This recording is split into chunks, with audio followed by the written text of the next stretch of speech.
Olá, aluno! Seja bem-vindo a esta aula dos estudos continuados em matemática. Eu sou a professora Alessandra, em conjunto com a professora Daiane. Nós vamos trabalhar hoje com o tema funções trigonométricas. Bom, para aqueles que estão realizando mediação por meio do Skype, então segue no quadro qual é o endereço para o envio das dúvidas. Nós temos também o endereço do Padlet, que é esse outro meio de comunicação que nós temos.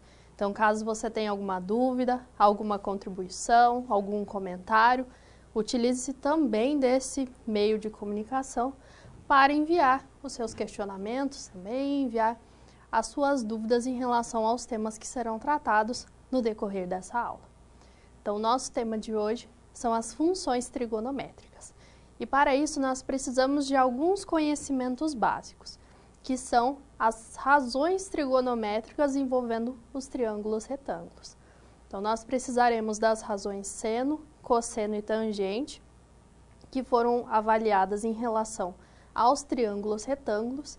E agora o nosso objetivo é investigar como trabalhar com essas razões, com essas relações que nós temos, que a princípio eram em relação à hipotenusa, aos catetos de um triângulo retângulo e como estudar funções a partir delas. Então, nosso objetivo será a investigação dessas funções. Quais são as suas propriedades, como que nós utilizamos esse tipo de recurso para resolver problemas, para interpretar fenômenos. Então, agora a professora Daiane vai apresentar no quadro quais são os objetivos com essa aula. Olá, aluno, seja bem-vindo à nossa aula de funções trigonométricas. E como a professora Alessandra já adiantou, nós vamos trabalhar com essas funções. Será necessário o conteúdo que nós vimos na aula passada, que nós vimos a respeito de razões trigonométricas. Então, agora a gente vai avaliar a função seno, a função cosseno e a função tangente. E ao estudar essas funções trigonométricas, o que nós vamos estudar, né? Nós vamos falar a respeito das leis de formação de uma função seno, cosseno e tangente, das características, né, dessas funções, como o domínio e a imagem e a representação gráfica das mesmas. E nós vamos resolver problemas que envolvem essas funções trigonométricas. Mas para a gente começar a nossa aula, né, um conceito muito importante que a gente pense a respeito, que é o de periodicidade. O que será que é algo periódico? Vamos pensar no dia, né? O dia, quando eu falo assim, eu considero o pôr do sol, né, o nascer do sol e o pôr do sol. Esse intervalo entre o nascer e o pôr é o que nós vamos considerar como um dia. E o dia, ele é um fenômeno periódico. Você sabia disso? Acompanhe no quadro. Então, você sabia que o dia, ele é considerado esse fenômeno periódico? Por que ele é um fenômeno periódico? Porque pense, hoje o sol se nasceu, né, um determinado horário do dia, e se pôs. Amanhã ele vai nascer e se pôr. Na próxima quinta-feira, né, ele vai nascer e se pôr. E esse período, esse fenômeno, ele se repete, né? E essa é uma característica dos fenômenos periódicos. Então, são fenômenos que se repetem em um intervalo de tempo, né? Acompanhe no quadro a definição de periodicidade. Um fenômeno periódico é considerado periódico, né, quando ele se repete sempre após o mesmo intervalo de tempo, né? E esses fenômenos, eles são muito úteis para medir passagem de tempo, como eu já falei, né? Os nossos calendários, né, os primeiros calendários, eles foram feitos, né, justamente observando esses fenômenos. O fenômeno, né, alguns corpos celestes, eles têm essa característica de periodicidade. Então, foi observando essa periodicidade que se criaram, né, os nossos primeiros calendários, por exemplo. Então, essa ideia de que se repete em um intervalo de tempo, né, é a ideia do periódico. Mas por que você está falando isso, né, professor? O que isso tem a ver com a nossa aula de hoje? Tem tudo a ver, porque você sabia também que em matemática nós temos algumas funções que elas são consideradas periódicas. Acompanhe no quadro quais são. Então, as funções que nós vamos trabalhar são a função seno e a função cosseno, que são funções que nós consideramos como funções periódicas. E agora a professora Alessandra vai nos falar a respeito das características dessa primeira função, que é a função seno. Bom, então essas funções periódicas, como nós temos o seno e o cosseno, elas estão relacionadas às chamadas razões trigonométricas. Então, por isso que nós denominamos essas funções de funções trigonométricas, porque elas têm origem na trigonometria.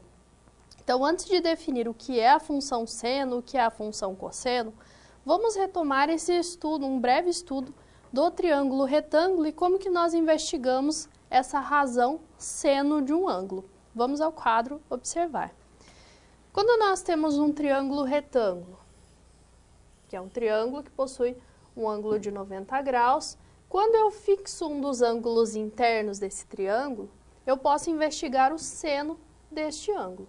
Então, eu fixei esse ângulo alfa e eu vou calcular o seno do ângulo alfa como sendo o comprimento do cateto oposto, que eu posso indicar por B, dividido pelo comprimento da hipotenusa, que nesse caso eu estou representando por A. Então, como que eu calculo o seno deste ângulo interno do triângulo? Eu fixo inicialmente esse ângulo e eu classifico qual que seria o cateto oposto, qual que seria o cateto adjacente. Mas o que aconteceria se nós variássemos esse ângulo alfa? Se eu tomasse diferentes valores do ângulo alfa? Será que existiria uma mudança nesse valor de seno? Como que ocorre essa modificação? Então, no estudo da função trigonométrica seno, nós vamos ter como base, como ideia inicial, essa questão da relação trigonométrica no triângulo retângulo. Mas agora nós vamos investigar como que se dá as variações desse valor seno quando nós modificamos o ângulo. Então, este ângulo vai se tornar a nossa variável independente, então ele pode assumir diversos valores, e associado a ele nós temos o valor do seno, e o seno é a variável dependente. Então, vamos ao quadro definir essa função. Então, a função seno é uma função de uma variável real, então ela toma valores em R e leva até elementos também do conjunto de números reais, dada por f de x igual a seno de x. E essa função ela é de tal forma que ela vai associar a cada número real x, pertencente a esse primeiro conjunto, um único número seno de x, que também é um número real, pertencente a esse segundo conjunto. Então, a cada elemento x, eu vou identificar um único valor seno de x, que também vai ser um número real. Então, a função f, a função seno, ela toma os seus valores no conjunto de números reais e leva esses elementos também em números reais. E estes números reais, eles são dados, podem ser estudados, inclusive, a partir da relação trigonométrica no triângulo retângulo. No estudo dos ângulos, nós adotamos muitas vezes os ângulos medidos em graus. Então, muitas vezes nós vamos representar o ângulo interno de um determinado triângulo por meio da medida em graus, por exemplo, 90 graus, 45 graus, mas nós temos uma outra unidade de medida que vai ser muito utilizada no estudo principalmente dessas funções trigonométricas, que é a medida em radianos. Então, é uma outra unidade que nós podemos utilizar para trabalhar com a medição em ângulos e para trabalhar com a estruturação das funções, seja a função seno, cosseno ou as demais funções trigonométricas. Mas o que significa esse radiano? Vamos ao computador avaliar no GeoGebra agora como interpretar esse valor radiano. Bom, aqui nós temos a representação de uma circunferência e essa circunferência ela tem um raio R, o raio R fixo. Então, desde o seu centro até qualquer um de seus pontos, a medida sempre vai ser R. Nós podemos construir um arco sobre essa circunferência que tenha o mesmo comprimento que o raio. Então, este arco entre esses dois pontos, nós podemos indicar aqui pontos B e C. A distância entre esses dois pontos sobre a circunferência vai ser o mesmo valor que essa distância do ponto da circunferência até o centro. Quando isso acontece, este ângulo que é correspondente a este arco, ele vai medir 1 radiano. Então, 1 radiano corresponde ao ângulo formado quando eu construo um arco que possui o mesmo comprimento que o raio da circunferência. Então, se o raio dessa circunferência fosse igual a 3, o que seria 1 radiano? O ângulo que é formado quando eu construo agora esse arco, que vai ter também esse comprimento de 3 unidades. Então, essa é uma outra unidade que nós podemos utilizar para investigar os ângulos, para construir o domínio de uma função trigonométrica, inclusive do caso da função seno. E é nesse estudo do radiano que surge um número muito famoso, que é o número π. O π ele é utilizado no estudo de circunferências. E quando nós avaliamos o comprimento de uma circunferência, das fórmulas que nós temos da geometria, esse comprimento é 2πr, r sendo o raio.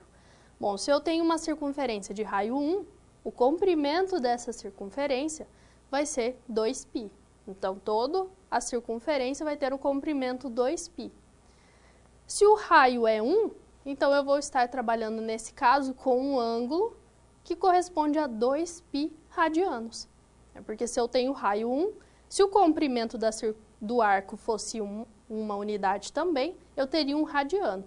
Mas como o comprimento é 2π, eu terei o 2π radianos. Por isso que nós conseguimos associar tanto a medida em graus quanto a medida em radianos. Então, vamos acompanhar no quadro agora como avaliar essas relações. Nós temos que 2π, que vai corresponder à volta inteira, ele é representado também como 360 graus. Então, eu posso trabalhar com essa equivalência. Se eu conheço um ângulo medido em graus, eu consigo identificar o seu equivalente agora em radianos. Essa função seno que nós avaliamos, ela é de tal forma que os seus valores se repetem de 2π em 2π. Isso quer dizer que essa função ela é periódica, assim como a professora Daiane já comentou, e o seu período é 2π. O que isso significa? Que a cada intervalo de comprimento 2π, nós vamos observar um mesmo padrão se repetindo. Isso nós vamos observar mais especificamente no gráfico dessa função seno. Nós já vimos que a função seno toma valores reais e os leva também em números reais. Por isso que o domínio, que é aquele primeiro conjunto de onde nós extraímos as medidas dos ângulos, e o contradomínio, que é o conjunto que contém os valores dos senos dos ângulos, eles são ambos iguais a R, porque são ângulos reais sendo levados em números reais, que são estes senos. E uma outra característica importante é que a imagem dessa função, então todos os valores de seno, eles estão restritos no intervalo de -1 a 1. Mas como que nós podemos estudar essas informações da função ser periódica, domínio, contradomínio e imagem, agora pensando na representação gráfica? Se a gente analisar essa representação gráfica, a gente consegue, verificar essa periodicidade, verificar que os valores da função seno, os valores de y, eles se repetem a cada 2π. Conseguimos também analisar a imagem, que o maior valor que a minha função seno vai atingir é 1 e o menor valor é -1. No quadro a gente tem essa representação gráfica, mas a gente vai construir essa representação com auxílio do GeoGebra aqui no computador. Então aqui a gente tem um objeto de aprendizagem que vai nos mostrar como que a gente constrói essa função seno. Observe que aqui o ângulo alfa, a gente vai variar esse ângulo, E à medida que ele varia, nós vamos ir construindo a função, o gráfico da função seno. Para que você observe isso, eu vou habilitar aqui o rastro do ponto B. E olha, se a gente mexer aqui no ângulo alfa para 1, observe que eu estou ali construindo, Aqui eu mexi o meu alfa agora é 28. E qual que é o seno desse 28, O seno, ele se encontra aqui nesse ponto B, que é 0,47. Então, eu vou modificando o meu alfa e o que vai acontecendo? Eu vou criando o gráfico da minha função cosseno. da minha função seno, perdão. Então, se a gente dá uma volta aqui, ó, até o 360, até o 360, aqui. O que acontece aqui? Vamos ver como é que é essa representação gráfica. Então, vamos voltar o alfa, porque ele está aí. Observe que aqui, até o 360, o nosso gráfico, ele tem uma periodicidade, né? Que se a gente jogar mais o nosso aqui. Se a gente mexe no nosso ângulo, o que está acontecendo? Ó, eu vou criar a nossa representação da função seno. E o que a gente pode analisar dessa representação? Primeiro, quais são as raízes da função seno? O que são raízes? Raízes são os valores, né, que a minha função é zero, ou seja, que o meu y é zero. Em quais valores o seno do ângulo é zero? Quando o seno de zero, nós vamos ter zero. Seno de π, nós também vamos ter zero. E seno de 2π, nós vamos ter zero. Como que a gente consegue identificar isso? A gente consegue identificar porque esses são justamente os pontos, né, que a nossa curva, ela corta o eixo x, né, que é o eixo onde a gente avalia o domínio da nossa função. E onde a gente avalia a imagem? Aqui no eixo y. Então, quais são as raízes da função seno? Zero, quando o x é zero, né? Quando o ângulo é zero, quando o ângulo é π e quando o ângulo é 2π, nós temos seno igual a zero. O que também nós podemos analisar? Aqui nós demos uma volta, né? Então quer dizer o quê? Que a minha função ela cresce, né? Decresce e depois ela volta a crescer novamente. E se eu der mais uma volta no meu ciclo trigonométrico? O que acontece quando eu dou essa volta no ciclo trigonométrico? Então, se eu aumentar aqui o meu ângulo, o que nós vamos ter? Nós vamos ter a mesma repetição, né? Eu consigo a mesma imagem, deixa eu voltar aqui, isso. Eu consigo, olha, observe que eu consigo a mesma imagem. Aqui, até o 2π, nós tínhamos, né, a função seno. E depois eu consigo, olha, eu tenho o mesmo formato, dando agora uma volta, né, uma segunda volta. Se eu desse uma terceira volta, eu ia repetir, né, essa mesma representação, ela ia acontecer agora para até 6π. Então, a cada 2π, ou seja, 360 graus, né, que é o período, né, nós temos que os valores de y, eles se repetem. E observe, aqui em 5π sobre 2, que seria a gente deu a primeira volta mais 90 graus, ou seja, a gente estaria em 450, então 360 mais 90 graus. Nós estaríamos no π sobre 2, só que agora na segunda volta que a gente estivesse percorrendo o ciclo trigonométrico.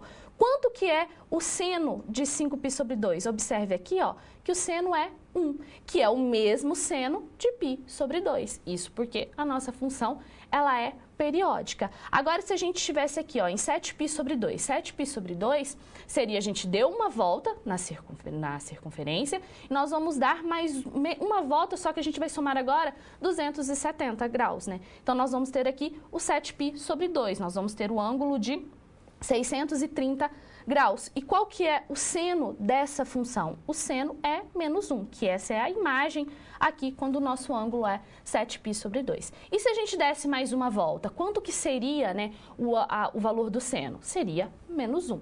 Então, os valores, né, da função seno, eles se repetem de acordo com as voltas que nós damos, né, de acordo com o aumento do período, né? Se a gente vai somando 2π a 2π, esses valores, eles se repetem.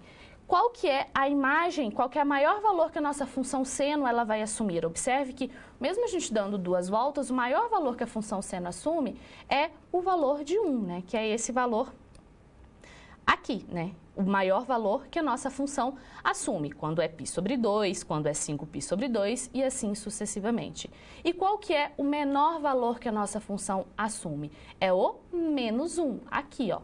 Quando o meu ângulo é 3π sobre 2, nós temos que o seno é menos 1. Então, a imagem da nossa função, ela está compreendida nesse intervalo, entre 1 e menos 1. Podemos dizer que aqui em π sobre 2 nós temos um ponto de máximo e aqui em 3π sobre 2 nós temos um ponto de mínimo, porque esse é o maior valor que a função assume e esse é o menor valor que a função assume. Então, essa representação é a representação gráfica da função seno, né? Então, ela tem essas características, o seu domínio, a sua imagem e essa ideia do repetir do período. Então, a cada 2π, nós temos que os valores da nossa imagem, da função, eles se repetem.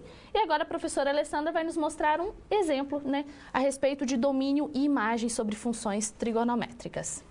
Então, vamos ao quadro agora, estudar exatamente o que a professora apresentou, mas como que nós aplicamos agora essas ideias? Nós vimos que o domínio, então, da função seno corresponde a todo o conjunto de números reais.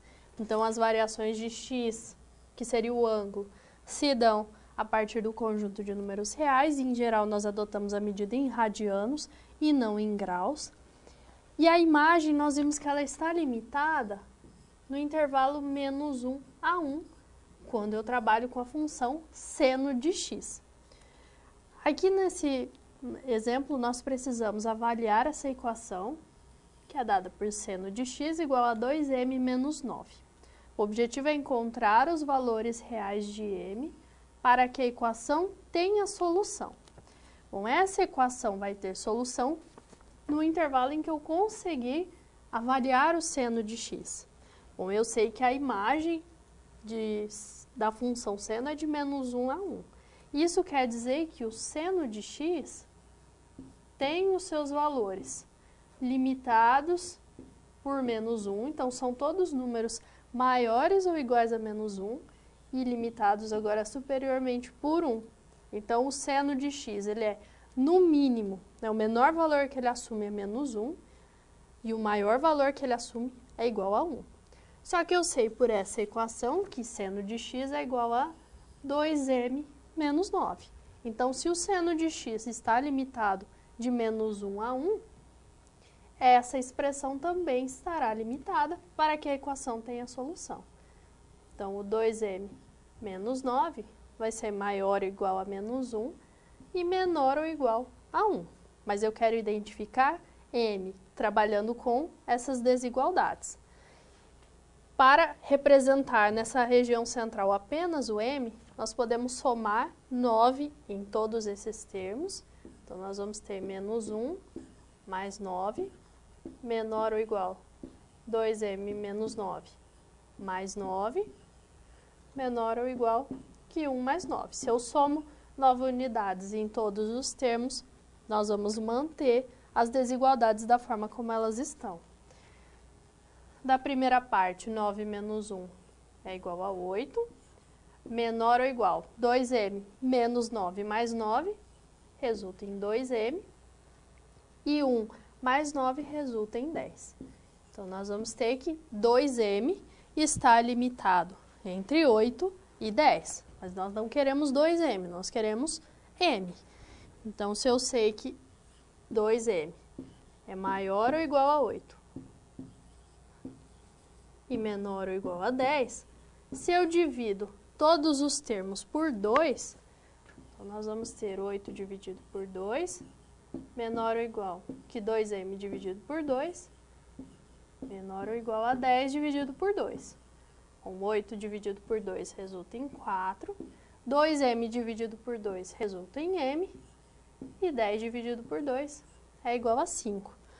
Então, o que nós temos?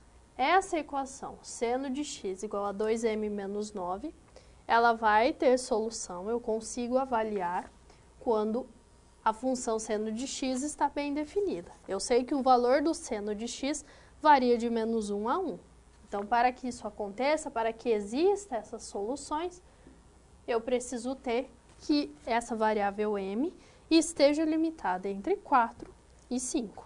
Então, o conhecimento desses domínios de funções, imagens de funções, pode nos auxiliar, inclusive, nesse tipo de estudo. Quando eu quero avaliar equações que dependem de outras funções ou desigualdades que dependem de funções e observar em que situação eu consigo resolvê-las, em qual situação esse valor de seno não terá um significado. Então, conhecer as propriedades das funções também é um aspecto importante quando eu quero aplicá-las na resolução de problemas, na interpretação de algum fenômeno. Então, com base no que nós estudamos a respeito da função seno, domínio, imagem, todas as suas propriedades, agora nós temos uma atividade, então acompanhe no quadro enunciado. Então, de acordo com o gráfico da função y igual a seno de x, o objetivo é avaliar algumas afirmações e verificar se são verdadeiras ou falsas. Então, aqui nós temos a representação do gráfico da função seno de 0 a 2π, ou seja, de 0 a 360 graus. Então, aqui nós temos 5 afirmações. O objetivo é que você analise cada uma delas com base no que estudamos e identifique quais são verdadeiras, quais afirmações são falsas e envie também as suas contribuições, as suas dúvidas e daqui a alguns instantes nós retornaremos para discutir a respeito da atividade.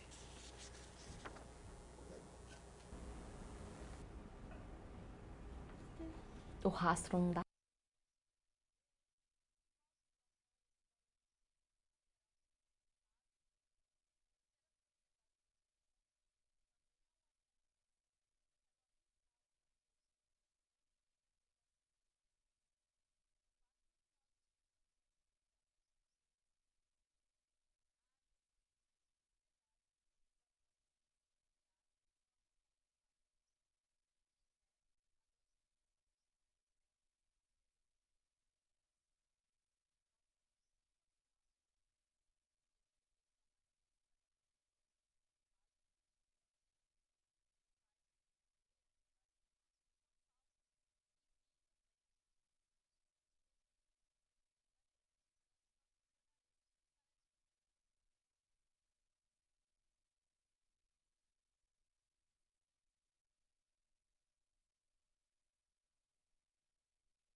Então, utilizando as propriedades da função seno, que nós já vimos até o momento, nós vamos analisar aquelas 5 afirmações e vamos verificar quais delas são verdadeiras e quais delas são falsas. Acompanhe no quadro essa análise. Então, vamos analisar primeiro as nossas 3 afirmações. O que nós temos aqui? Nós temos que seno de π sobre 2 é igual a 1. O que estamos falando? Aqui nós temos o valor do nosso ângulo, né? E aqui nós temos o valor da nossa imagem. Analisando o gráfico, será que o seno de π sobre 2 é 1? Vamos analisar o gráfico. Aqui nós temos o ângulo de π sobre 2 e se a gente, né, faz aqui a projeção, nós vamos ter justamente isso, olha. A imagem, né, o valor de seno de π sobre 2 é 1. Então, esse valor aqui está correto. E o valor de seno de π é 0. Então, vamos identificar, cadê o nosso ângulo π? Está aqui, que é o valor de 180, e o nosso gráfico, né, nossa curva, ela corta o eixo X, o eixo das abscissas. E quando, né, nós falamos que quando essa curva ela corta o eixo das abscissas, isso quer dizer que π é uma raiz da nossa função seno. Se é uma raiz, isso quer dizer que o y ele é igual a zero, ou seja, seno de π é igual a zero. Então, aqui nós temos uma informação verdadeira. A segunda informação fala que a função é crescente no primeiro quadrante. Para a gente analisar crescimento e decrescimento, a gente tem que estar ciente do que é esse crescimento.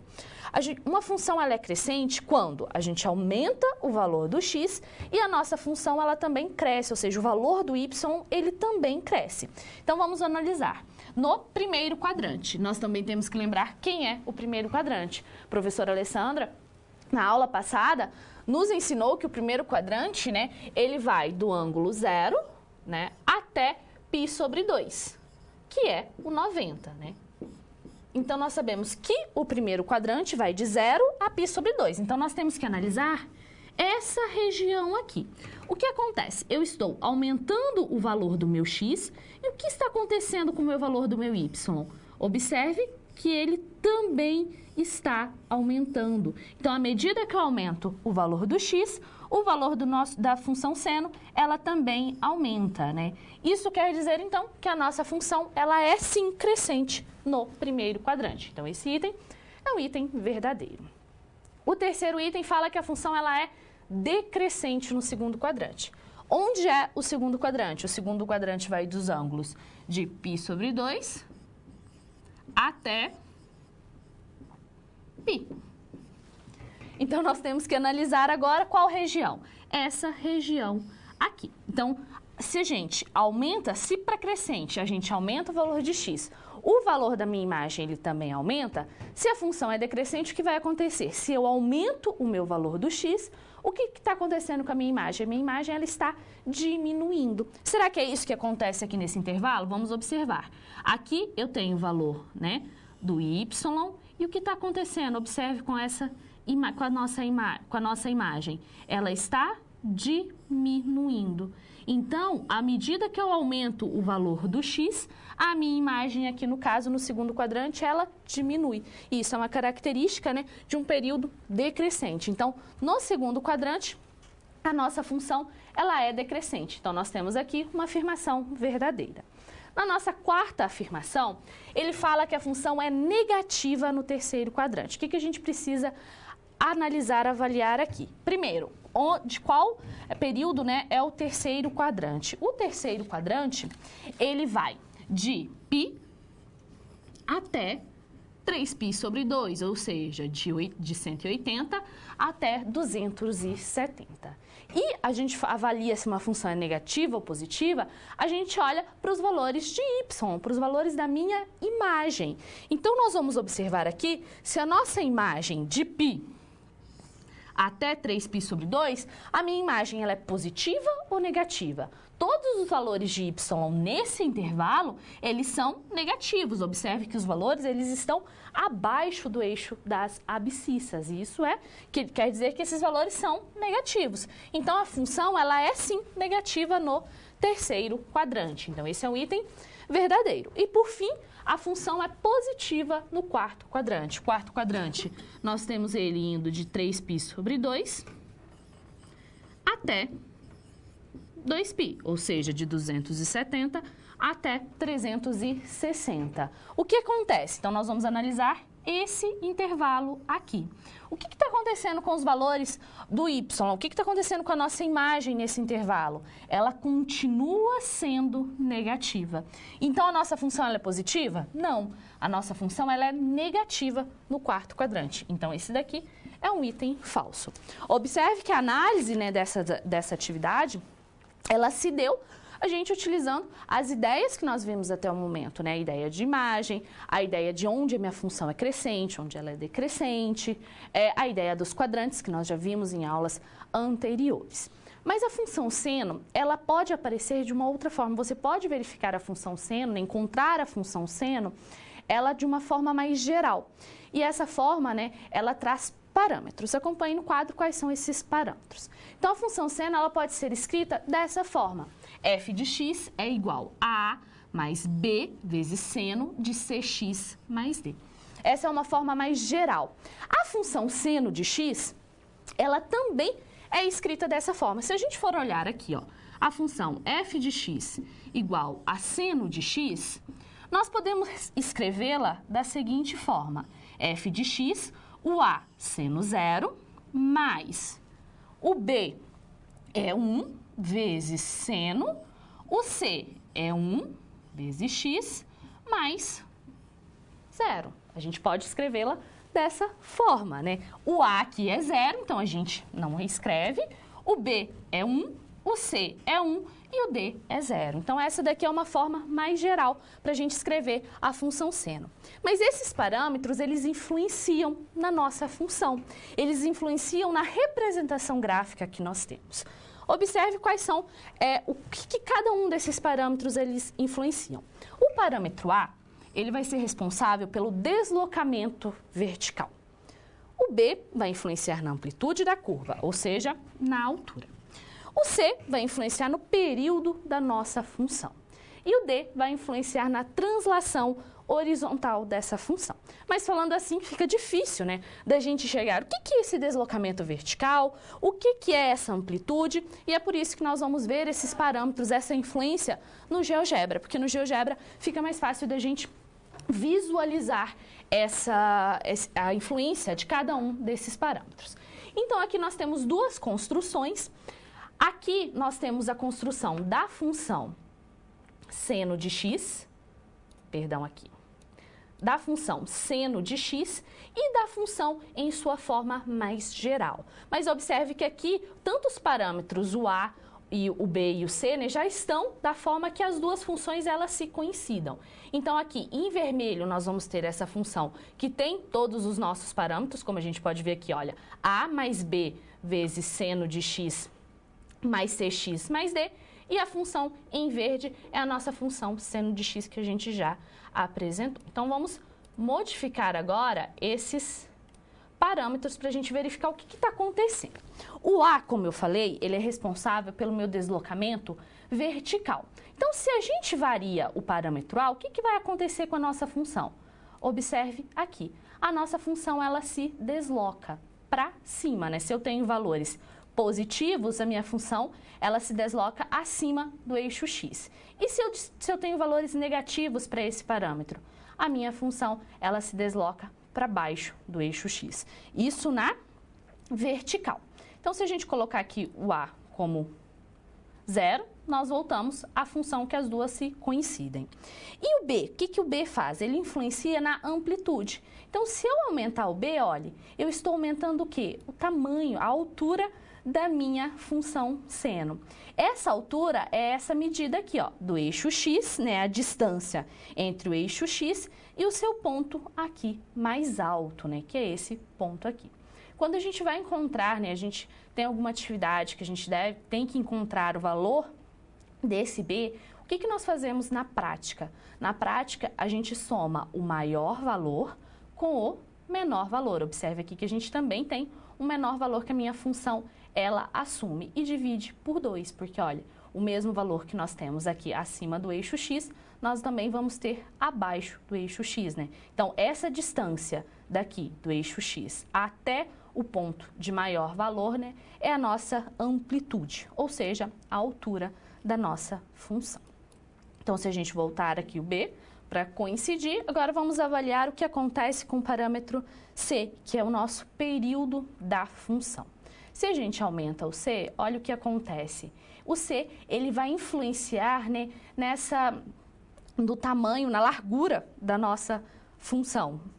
Né? Então, ele influencia aqui. Ó. Observe que se eu aumentei o valor do C, essa diferença desse ponto até esse ponto ficou menor, né, do que daqui até aqui. O que acontece? Aqui a gente tem que na função em verde, que é a função de π, nós tínhamos um período apenas. Agora, dentro desse um período, quando a gente modifica o valor do C, o que acontece? A gente tem mais de um período acontecendo. E para a gente fazer isso aqui na prática, para encontrar esse valor do C, nós utilizamos a seguinte igualdade. Acompanhe no quadro qual é essa igualdade.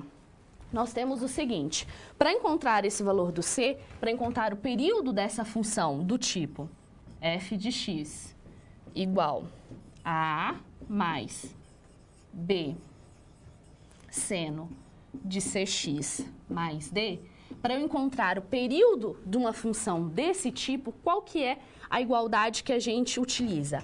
O período dessa função vai ser igual à diferença, né, entre o período, a razão, entre o período da função seno dividido por esse parâmetro. Então, às vezes nas atividades que nós temos para encontrar a lei de formação de uma função seno desse tipo, nós temos qual que é o período da função e a gente substitui e encontra o valor do parâmetro C. Então, a gente utiliza essa fórmula, né, para estudar o período da função e relacioná-lo com esse parâmetro C. E retomando aqui o GeoGebra, nós temos agora para encontrar, verificar, né, o que é o parâmetro D, o que ele influencia. Então, se a gente voltar aqui o C para 1, vamos analisar agora o parâmetro D. O que acontece quando a gente modifica o parâmetro D? Observe que há um deslocamento horizontal, né? Então, essa nossa função, ela é deslocada horizontalmente. Então, se eu vou para valores positivos, quanto para valores negativos, eu tenho esse deslocamento.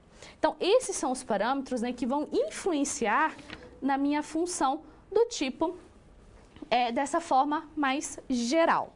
Então, o parâmetro A, ele vai influenciar, então, nesse deslocamento vertical da minha função. O parâmetro B vai influenciar na amplitude da minha função. Lembre-se lá, a distância, né, do eixo até o ponto mais alto. O parâmetro C no meu período da função e o parâmetro D no deslocamento horizontal. Então, eu vou deslocar a minha função ou para a direita ou para a esquerda, né? Isso quando a gente tem funções senos descrita, né, daquela forma mais geral. E agora a professora Alessandra, no quadro, tem uma atividade para gente. Bom, então, nós vamos agora empregar essa função seno para avaliar um determinado problema. Então, nós já vimos no GeoGebra a influência de todos os parâmetros e agora nós vamos retornar ao quadro e observar um desses casos.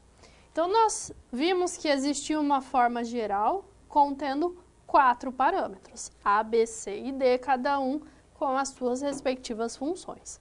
E existem situações em que aparecem alguns desses parâmetros, em outras todos eles são indicados, ou em outras todos eles são construídos de modo a retornar aquela função seno original.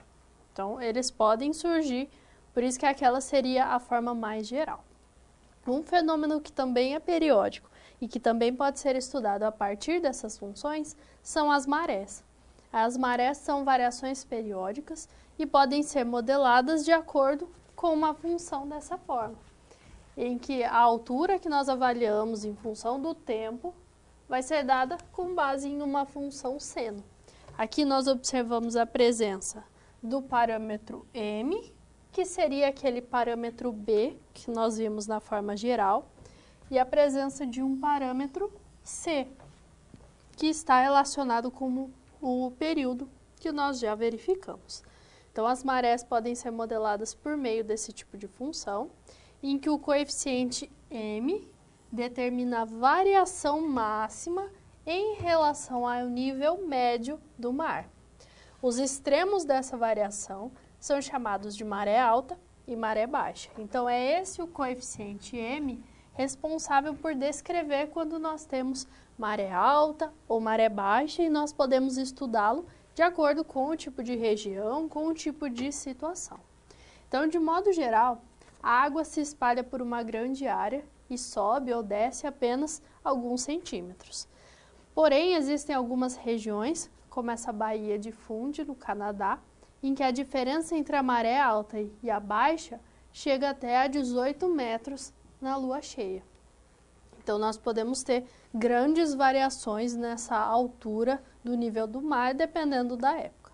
Então, considerando esse caso específico, essa baía, no período de lua cheia, o nosso objetivo é determinar qual é a função H que relaciona a altura da maré em metros em função do tempo T, que é dado em horas. E como que nós vamos determinar essa função? a partir da função que foi apresentada anteriormente, que seria uma expressão geral. Nós tínhamos uma constante m, que estava relacionada a essas variações na altura do nível do mar. Então, nós vamos determinar qual é esse valor m neste caso, sabendo que essa diferença entre a maré alta e a baixa chega até esse valor de 18 metros. E nós vamos determinar também qual é o tempo em que a altura vai chegar a 9 metros. Então, nós sabemos que a função h de t, que é a função que fornece a altura a partir do tempo, que é dado em horas, ela tem a forma m seno de uma constante c vezes t, que é 5π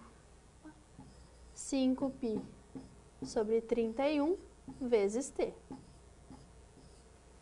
Qual que é o nosso objetivo? Determinar a constante m. E o que nós sabemos? Que esse valor m é aquele que corresponde ao parâmetro b e que influencia diretamente na amplitude, na altura da curva. E essa altura vai estar relacionada à maré, a altura que nós temos nas marés. Nós sabemos que na região lá do Canadá, a altura, a diferença entre a maré alta e a baixa, então essa diferença corresponde a 18 metros na lua cheia. Então, a diferença entre o ponto onde nós temos a maior altura e a menor altura vai ser de 18 metros. Se nós avaliarmos novamente o gráfico da função seno, com todos os parâmetros, nós vemos que essa diferença corresponde à distância entre o ponto mais alto e o ponto mais baixo. Se nós formos pensar, seria a imagem dessa função. E se nós sabemos que a distância entre esses dois pontos é de 18 metros, assim como a professora Daiane já apresentou, qual que seria o valor da constante b? Eu vou tomar essa distância entre o valor maior e o valor menor e vou dividir por 2. Então, quando eu divido 18 por 2, eu obtenho o valor 9. O que isso significa? Que no caso dessa baía específica, a altura a partir do tempo dado em horas, ela vai ser expressa pela função 9 seno de 5π sobre 31 vezes t. Porque eu sei que 18 metros é essa possibilidade de variação. Logo, aquele parâmetro b da função vai ser esse valor, essa distância, dividida por 2. Então, eu sei que nesse caso específico, para essa baía, a altura da maré, em função do tempo, é descrita por essa função com esses parâmetros.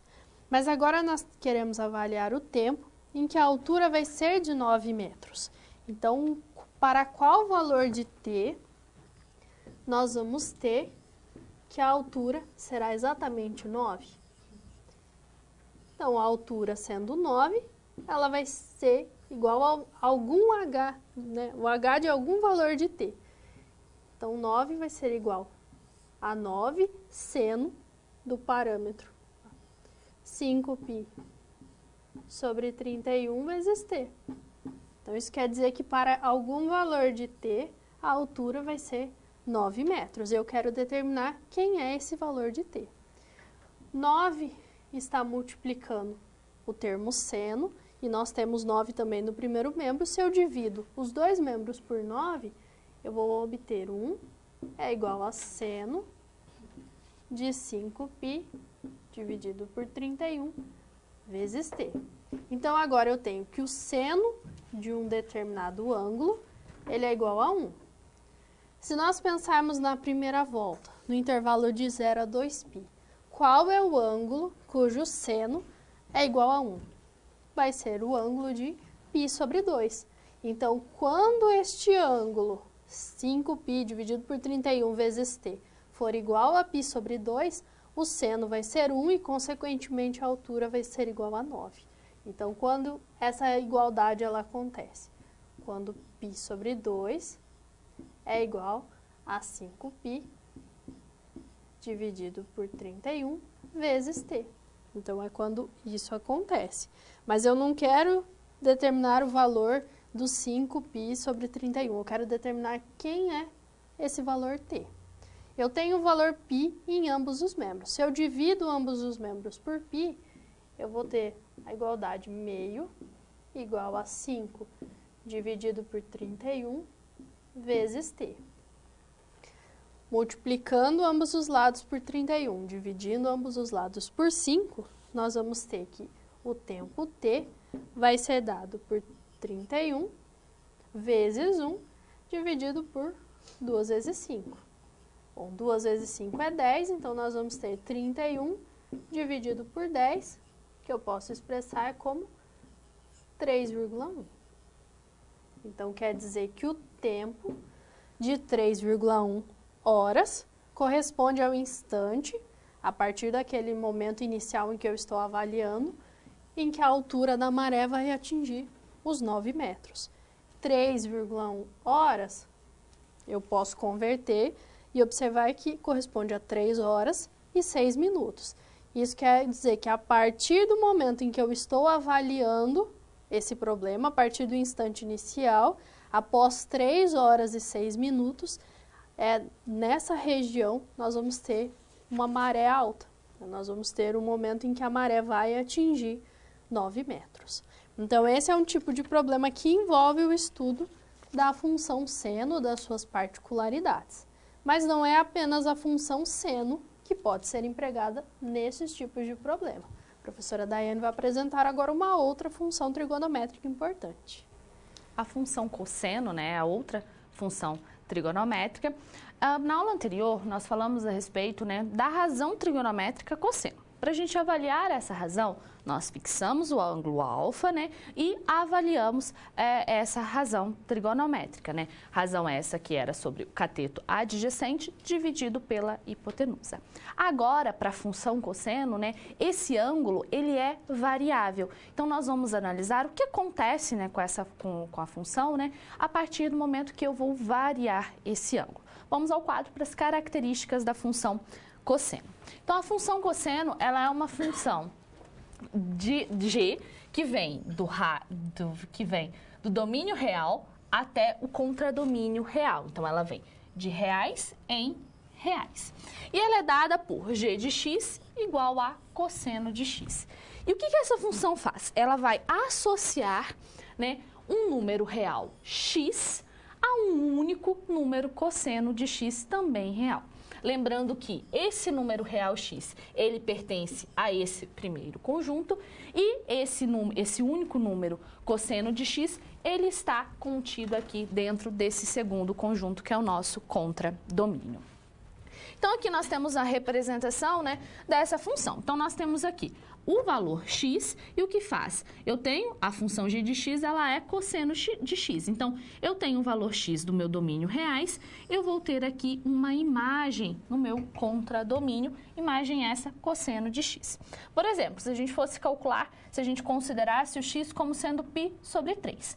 O cosseno de π sobre 3 é meio, então nós temos aqui a nossa imagem meio.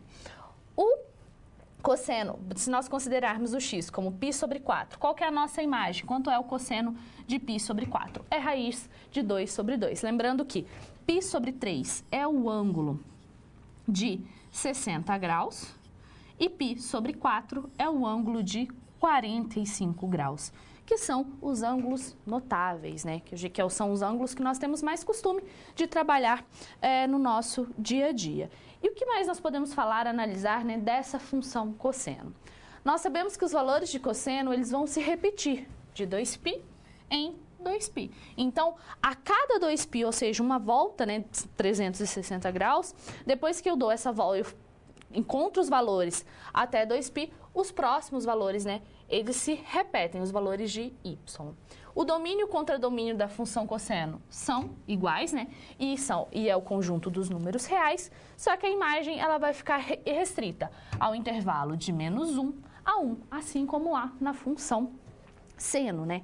Como que é a representação gráfica desse tipo de função? Observe aqui, né, que ela tem as suas similaridades com a função seno, mas nós vamos analisar agora no GeoGebra, né, as características desse tipo de representação. Então, aqui nós temos também, se a gente habilitar aqui o rastro desse objeto. E se a gente modificar, né, se a gente for alterando o valor do nosso ângulo, a gente vai construindo o valor da nossa função trigonométrica. Então, eu dei aqui as nossas duas voltas, então eu percorri 2π, depois percorri novamente 2π, e eu tenho aqui o gráfico da nossa função cosseno. Observe que aqui o cosseno, né, ele começa aqui do eixo y, né? O porquê? Porque cosseno de 0 é igual a 1. Então, para a gente avaliar melhor aqui, eu vou digitar a função cosseno de x. Então, nós temos a função cosseno de x aqui em verdinho. Então, se eu mudo aqui, olha, observe que aqui a minha imagem é 1, ou seja, quando o meu cosseno quando o meu ângulo é 0, eu vou ter o valor 1 para minha imagem. E quando que eu vou ter o menor valor da minha função? Se a gente percorrer aqui em π. Quando o meu ângulo é π, nós temos qual imagem? Nós temos a imagem de menos 1, ou seja, cosseno de π é igual a menos 1. E quais são as raízes agora da função cosseno? Lembre-se, as raízes, nós vamos observar no gráfico, onde a nossa curva, ela corta o eixo das abscissas, ou seja, o eixo x. Onde ela corta o eixo x? Em π sobre 2, em 3π sobre 2. Analisando aqui, né, apenas o período de 2π. Então, analisando aqui o período de 2π, nós vamos ter que as raízes da função cosseno, π sobre 2 e 3π sobre 2. Nesses valores, o meu cosseno é 0. Então, nós já analisamos que o maior valor que a minha imagem vai assumir é 1 e o menor valor que vai assumir é menos 1. Por isso que a imagem da função cosseno, ela está compreendida entre 1 e menos 1. Observe que aqui em 2π nós temos o mesmo valor da imagem, o cosseno desse valor de 2π é igual a 1. E a partir daqui, nós já começamos a repetir os valores da minha função. Então, se a gente analisar agora de 2π até 4π, então vamos analisar o que acontece aqui. Nós vimos que em 2π a imagem é 1, e se eu somo mais 90 graus, nós vamos ter em 5π sobre 2, que é o correspondente de π sobre 2, só que aqui nós estamos na nossa segunda volta, né? E 5π sobre 2, nós temos que o cosseno é igual a 0, que é o mesmo cosseno de π sobre 2.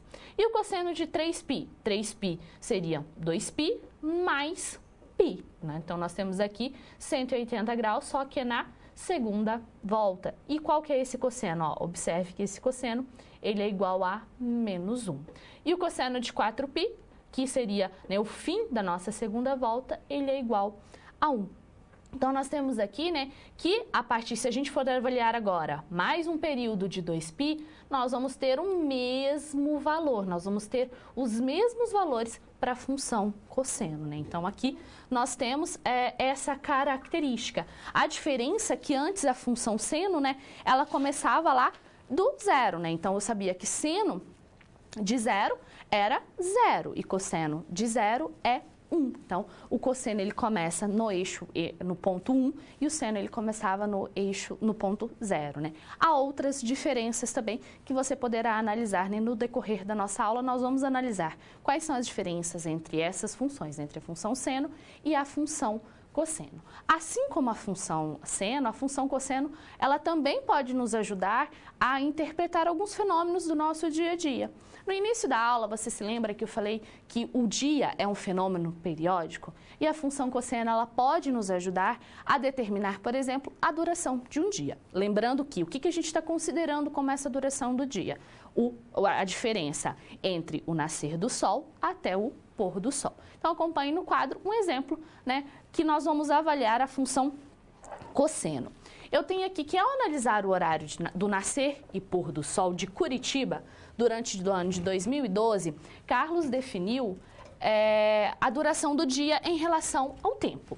e ela é do tipo trigonométrica. E ele definiu essa função aqui, trigonométrica. Então, eu tenho que a duração do tipo do dia em relação ao tempo é de 12,14 mais 1,59 cosseno de π sobre 18t mais π sobre 18. Observe que essa função aqui, ela possui todos os parâmetros, né?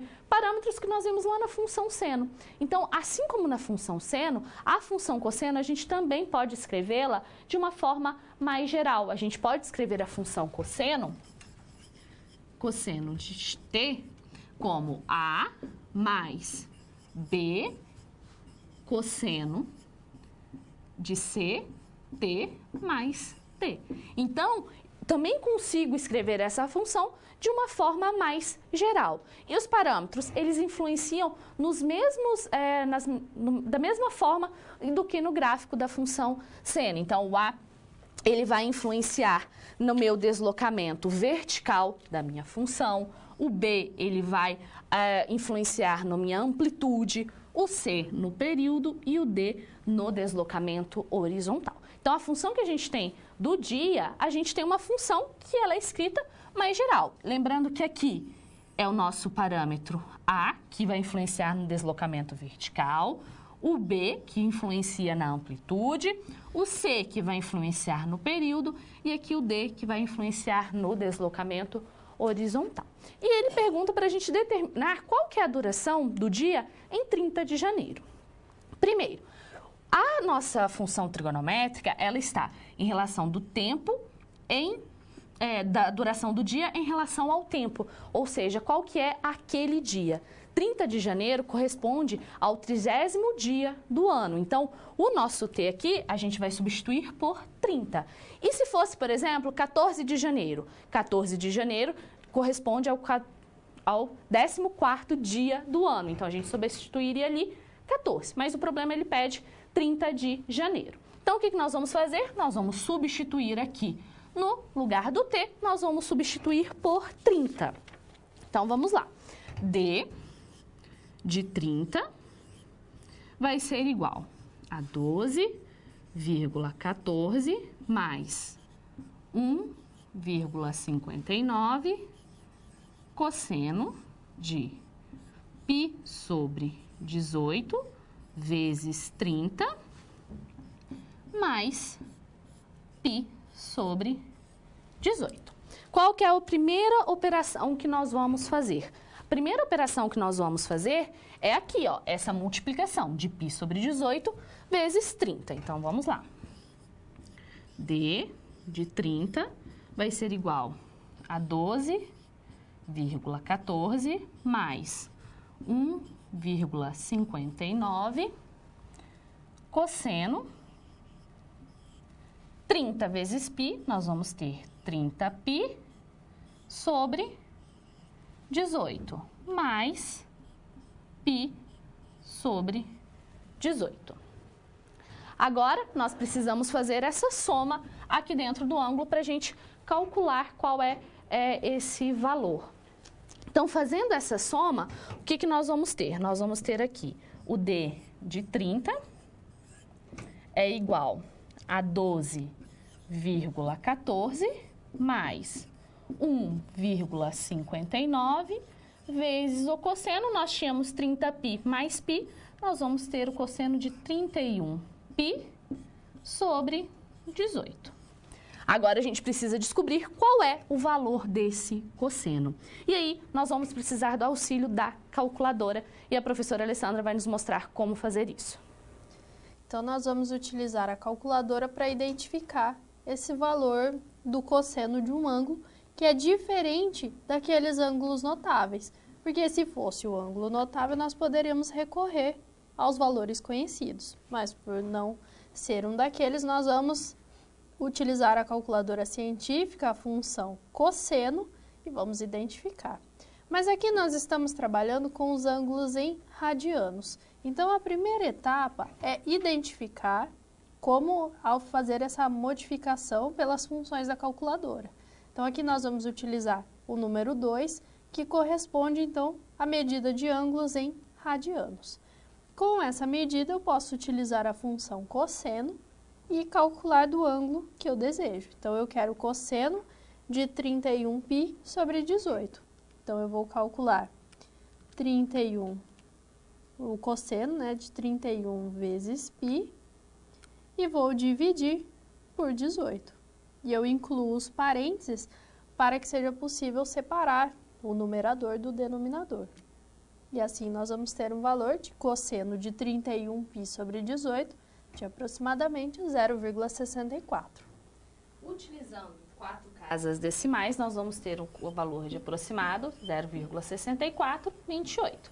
Lembrando que se você usa uma aproximação diferente, o nosso resultado ele vai dar um pouquinho diferente, mas isso é devido à aproximação. Agora a gente precisa fazer essa multiplicação, então nós vamos ter aqui 12,14, mais fazendo 1,59 vezes 0,6428, nós vamos ter 1,0221 aproximadamente. E agora, fazendo a soma, nós vamos ter 13,1621, que nós podemos aproximar para aproximadamente 13 horas.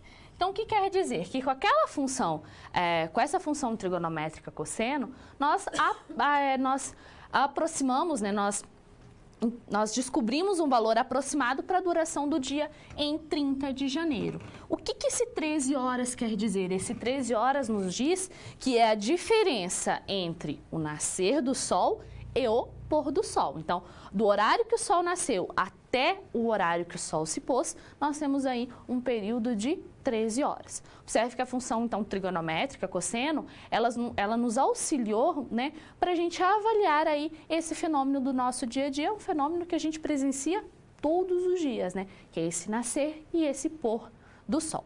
E agora nós temos uma atividade para você. Acompanhe no quadro. Em uma farmácia que fica aberta 24 horas, o número médio de clientes varia de acordo com a função C de H igual a 20 menos 15 cosseno de H vezes π dividido por 12, em que H é a hora do dia, com H variando entre 0 e 24. E C é a quantidade aproximada de clientes na farmácia na hora H. Em qual horário do dia a quantidade média de clientes na farmácia é maior? Qual que é essa quantidade de clientes nessa hora? Então, aqui você vai precisar, né, utilizar as propriedades, as características da função cosseno para descobrir qual que é, em qual horário do dia que essa quantidade de clientes é maior e qual é essa quantidade. Em instantes, a gente retorna para descobrir qual é essa quantidade.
Nós vamos utilizar agora as características da função cosseno para estudar o problema que foi proposto. Vamos retornar ao quadro e vamos observar que essa quantidade de clientes que nós temos na farmácia, em função das horas, do horário do dia, ela é dada por uma função na forma geral.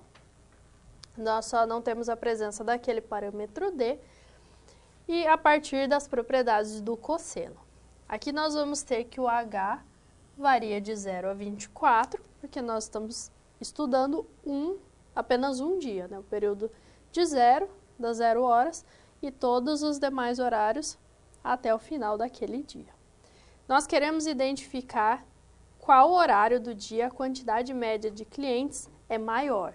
Então, nós precisamos identificar esse instante em que nós temos o maior valor para C de H, que é a quantidade de clientes. Nós sabemos que a função cosseno, ela tem a sua imagem variando de -1 a 1. Então, o cosseno dos ângulos assume o menor valor como sendo -1 e o maior valor como sendo 1. Vamos pensar no maior valor do cosseno. O maior valor do cosseno seria o cosseno de x, de um ângulo x, sendo igual a 1. Se eu tomo o maior valor do cosseno, eu vou observar que o cosseno deste ângulo x, que vai ser h de π sobre 12 para algum valor de h, ele assume o valor 1. Se esse cosseno assume o valor 1, então C de h vai ser dado por 20 menos 15 vezes 1. 20 menos 15 resulta em 5. Nós observamos que tomamos o maior valor do cosseno, a maior imagem, mas obtivemos uma quantidade que seria a menor quantidade de clientes. Por que que isso acontece? Porque o coeficiente dessa função cosseno é um valor negativo. Quando eu tomo o maior valor do cosseno e eu multiplico por um valor negativo, acaba se tornando o menor valor, né? No contexto, onde o ângulo assume o maior valor do cosseno, vai ser onde a função assume o menor valor, exatamente por essa presença de um coeficiente negativo. Então, vamos pensar no outro caso. O menor valor do cosseno que nós temos é o valor -1. Então, eu tenho h vezes π dividido por 12, vai ser um ângulo em que o cosseno é -1. Se o cosseno é -1, quando eu calculo C de h, eu vou ter 20 menos 15 vezes esse cosseno, que eu estou assumindo como -1, que é o menor valor do cosseno. Quando isso acontece, nós vamos ter 20 menos 15 vezes -1, que resulta em mais 15. 20 mais 15 vai ser igual a 35. Então, devido a essa presença desse coeficiente negativo, quando eu tomo o maior valor do cosseno, eu obtenho o menor instante, a menor quantidade de clientes. Quando eu tomo o menor valor do cosseno, eu vou ter um instante em que vai existir a maior quantidade de clientes naquela farmácia. Então, maior quantidade de clientes vai ser de 35. Mas em qual horário eu vou observar esses 35 clientes? Eu preciso avaliar, nesse caso, qual é o valor do ângulo. Eu tenho que o cosseno do ângulo é -1. Se eu penso na primeira volta, de 0 a 360 graus, qual que é o ângulo cujo cosseno é -1? É o ângulo de 180 graus, ou o ângulo π. Então, essa função C, ela vai assumir o seu maior valor quando este ângulo, HP dividido por 12, for igual a π, porque aí eu vou ter o cosseno desse ângulo -1 e a maior quantidade de clientes. Então, eu preciso que esse HP dividido por 12 seja igual a π. Posso dividir ambos os membros por π, porque π é um número diferente de 0. Eu vou ter h sobre 12 igual a 1, porque π dividido por π é igual a 1. E assim, multiplicando ambos os membros por 12, h vai ser igual a 12. O que isso significa? Às 12 horas, eu vou ter o momento em que a quantidade de clientes na farmácia é a maior, a quantidade máxima de clientes. Então, é exatamente ao meio-dia que nós identificamos essa situação, onde a função C assume o seu maior valor e associada a ela o cosseno assume o menor valor por causa da presença do coeficiente negativo. Então, nós podemos associar esse valor máximo, o valor mínimo do cosseno ou do seno de um ângulo para interpretar esses fenômenos. Quando que eu atinjo o maior valor, nesse caso, a maior quantidade de clientes, a maior altura de uma maré. Então, esses pontos de máximo e pontos de mínimo, eles podem ser interpretados nessas situações. Por isso que é importante conhecer em qual instante eu tenho o maior valor de cosseno, o menor valor de cosseno, o valor nulo. Então, todas essas interpretações nos auxiliam no estudo desses problemas. Nós observamos que a função cosseno e a função seno possuem gráficos semelhantes, com características semelhantes. Nós vimos a questão de serem periódicas, a avaliação da imagem, entre outros elementos. Então, pensando nessas duas funções, nas suas propriedades, que relações nós podemos estabelecer entre elas? Então, agora nós temos um momento de reflexão para que você possa avaliar novamente essas duas funções, as suas definições, as suas representações gráficas e compará-las entre si, identificando quais são as semelhanças e quais são as diferenças. Envie as suas contribuições e logo na sequência continuaremos discutindo sobre esse tema.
Para a gente identificar essas semelhanças e essas diferenças da função seno e da função cosseno, é preciso que nós avaliemos os gráficos dessas respectivas funções. Acompanhe no quadro, né?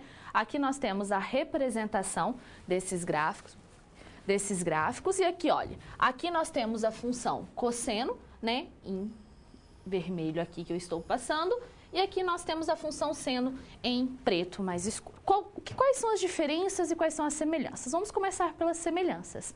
Ambas as funções, a imagem delas é de menos 1 a 1. Então, essa é a primeira semelhança, né? A imagem tanto da função seno quanto da função cosseno é de menos 1 a 1. Ambas as funções, elas são periódicas. E qual que é o período dessas funções? O período delas é de 2π. Então, o período dessas funções, tanto da função seno quanto da função cosseno, é de 2π. Qual o domínio dessas duas funções? O domínio também é o conjunto dos números reais. Quais são as diferenças? As diferenças, elas estão presentes nos intervalos em que essas funções, elas são crescentes e nos intervalos que essas funções, elas são decrescentes. Lembrando que se uma função é crescente, se eu vou aumentando o valor do meu x, a minha imagem, ela também aumenta. Decrescente, se eu aumento o valor do meu x, a minha imagem, ela decresce. Vamos analisar o que acontece com a função cosseno. Eu vou aumentar o valor do meu x, o que vai acontecer com a minha imagem? Até aqui, π sobre 2, a minha imagem também cresce. Mas já de π sobre 2 até 3π sobre 2, o que acontece com a minha imagem? A minha imagem diminui. Então, no intervalo de 0 a π sobre 2, a função cosseno ela é crescente. No intervalo de π sobre 2 a 3π sobre 2, a minha função ela é... até π, a minha função ela é decrescente. Porque o que acontece? De π até 2π, à medida que eu vou aumentando o valor do meu x, olha, a minha imagem, ela vai crescendo. Então, de π até 2π, a minha função, ela é crescente, né? A função cosseno. Só que no intervalo de π sobre 2 até π, que a minha função, ela é decrescente. E isso quando a gente avalia a primeira volta. Se a gente avaliar a segunda volta, né, nós vamos ter esses mesmos valores, só que esses mesmos intervalos, só que agora para a segunda volta. E se a gente avaliar a nossa função seno? Então, nós vamos avaliar aqui a função seno, nós vamos ter que de 0 até π sobre 2, a minha função, ela é crescente. E onde ela é decrescente? Ela é decrescente, olha, de π sobre 2 até 3π sobre 2. E em 3π sobre 2, a minha função, ela começa a crescer novamente. Então, os intervalos de crescimento e decrescimento, né, é a grande diferença entre essas duas funções. Até o momento, a gente viu a função seno e a função cosseno. Agora, nós vamos ver a nossa última função, que é a função tangente. Bom, então, nós temos as duas funções, seno e cosseno, apresentam algumas semelhanças entre si, mas existe uma relação trigonométrica que nós não trabalhamos ainda, que é a relação tangente. A tangente, pensando no triângulo retângulo, ela envolve as razões entre as medidas de catetos opostos e adjacentes quando nós fixamos os ângulos. Então, nós temos a tangente também associada às funções seno e à função cosseno. Então, nós conseguimos relacionar essas três funções entre si.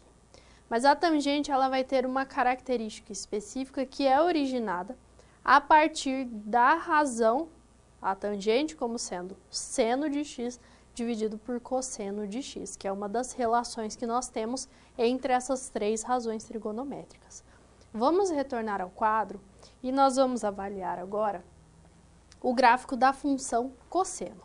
Bom, porque se nós sabemos que a tangente de um determinado ângulo x, ou o ângulo sendo dado em graus ou em radianos, ele está relacionado a partir dessa razão, seno de x sobre cosseno de x. Pensando no gráfico da função cosseno, quando o ângulo x ele é igual a π sobre 2, o gráfico de cosseno intercepta o eixo x, o que significa que o cosseno de π sobre 2 é zero. Em 3π sobre 2 também temos uma interseção. Isso quer dizer que o cosseno de 3π sobre 2 é zero. Se eu caminhar mais um período π, eu vou observar que eu também vou ter um outro ângulo com interseção com o eixo x e o cosseno também sendo zero. Então, quando eu tomo o ângulo π sobre 2 e eu vou acrescentando valores π, então, quando eu tomo o valor π sobre 2 e eu somo π ou múltiplos de π, π vezes k, eu vou observar que sempre nesses ângulos o cosseno vai ser nulo. E quando o cosseno assume o valor zero, eu não consigo avaliar a tangente, porque eu vou estar avaliando seno de um ângulo dividido por zero. A divisão por zero nós não interpretamos, ela não tem um significado. Então, nós não conseguimos estudar essa relação tangente em função de seno e cosseno quando o cosseno do ângulo que eu estou estudando ele é zero. Então, nós temos uma particularidade na função tangente. A função tangente é uma função também dos reais nos reais, onde os valores x do domínio precisam ser diferentes de π sobre 2 mais k vezes π com k inteiro. O que isso significa? Quando eu tomo o ângulo π sobre 2, ou π sobre 2 mais π, π sobre 2 mais 2π, e assim sucessivamente, e também quando eu trabalho com a parte negativa, Nesses ângulos, o cosseno não está definido. O cosseno vai ser nulo, então a função tangente não vai estar definida.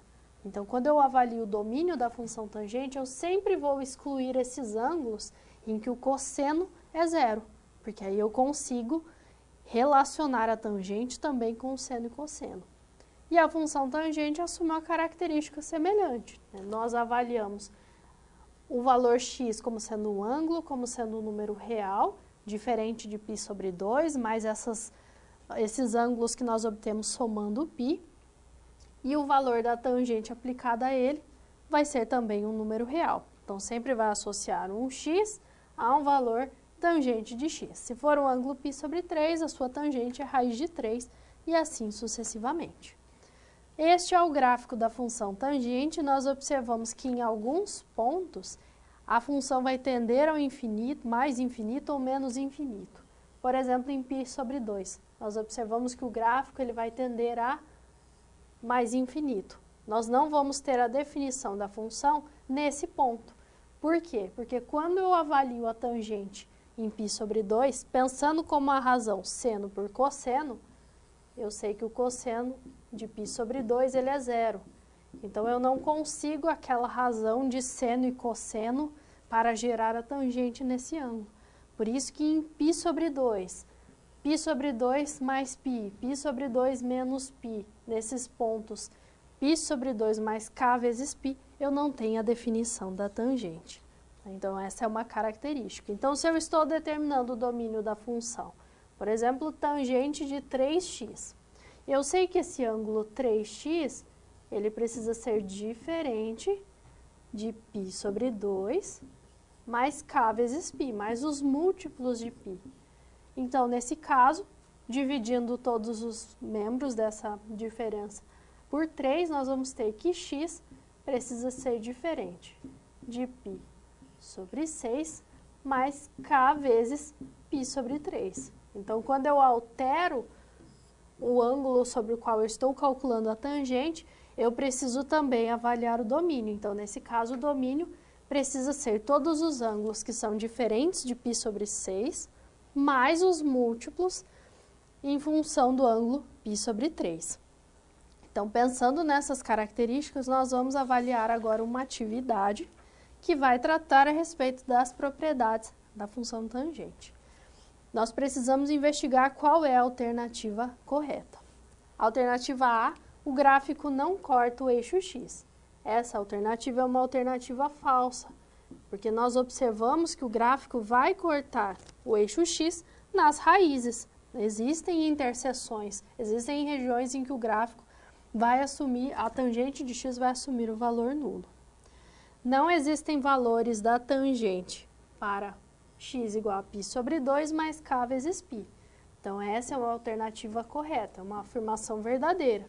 Está relacionada ao domínio dessa função tangente. O gráfico é paralelo ao eixo y.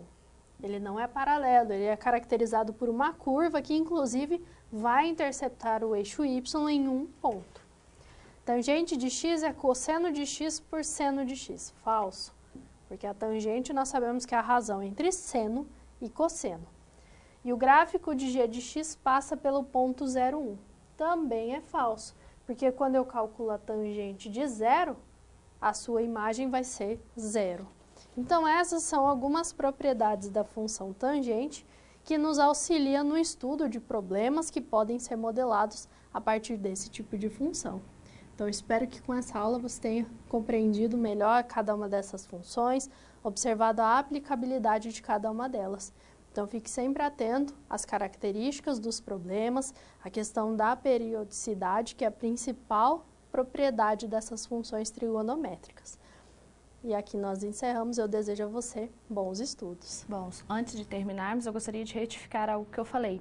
A função cosseno, ela é decrescente de 0 a π e crescente de π a 2π, né? E com isso, né, nós finalizamos a nossa aula de hoje. Espero que você, né, aplique os conceitos de hoje em diversas situações do seu dia a dia. Até uma próxima!